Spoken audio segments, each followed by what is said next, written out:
Welcome to Pacific Northwest Seafood 101.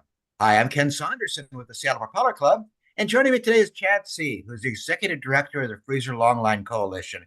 Hey, thanks for joining me today, Chad. It's a pleasure, Ken. Thanks for having me.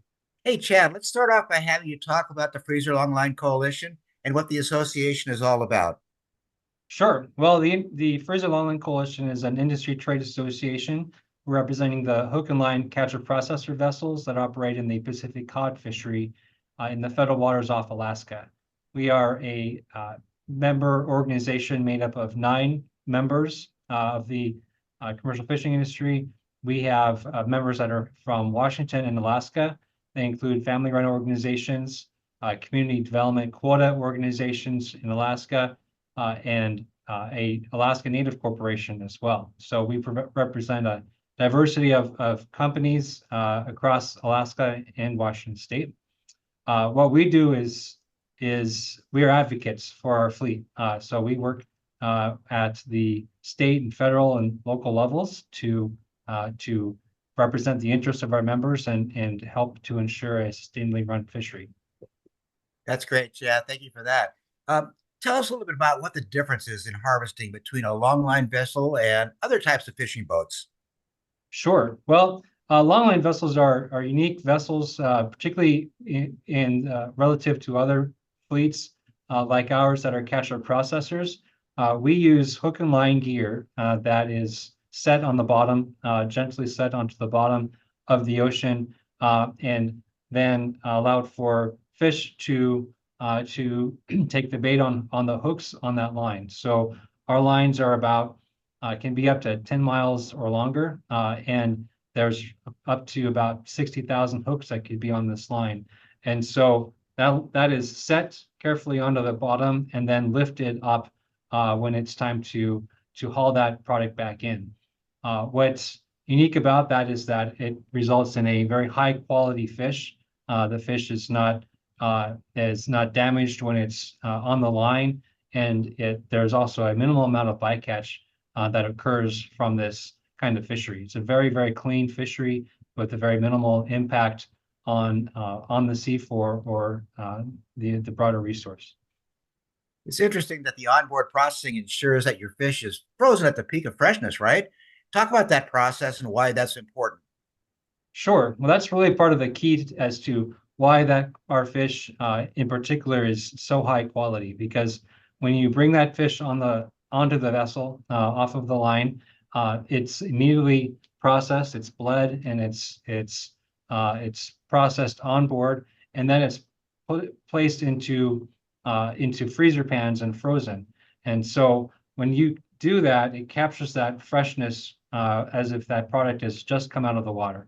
And you taste that and you see the quality when you try our cod.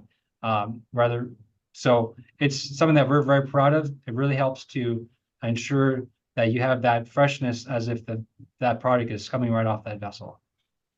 That's really cool. Hey, the Freezer Longline Coalition is the first cod fishery in the world to obtain certification to the Marine Stewardship Council as a sustainable, eco-friendly, and well-managed fishery. Talk about a little bit about the industry's commitment to sustainability. Thanks, Ken. Well, one of our primary missions as an organization is to seek ways that we can support the sustainability of this fishery.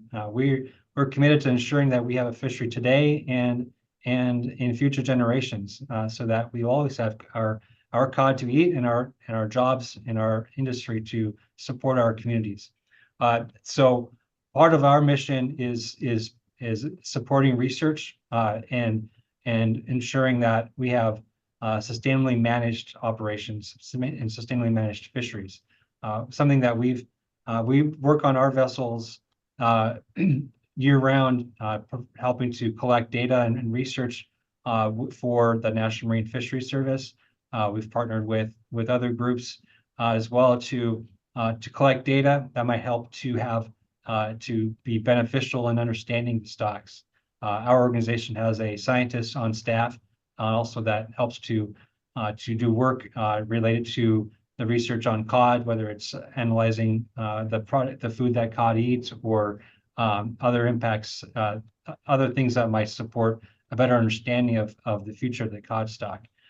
And we work hand in hand with other industry partners and communicate regularly with the scientists at the National Marine Fisheries Service to help to provide any information we can that would help to ensure that we have sustainable future fisheries in the future.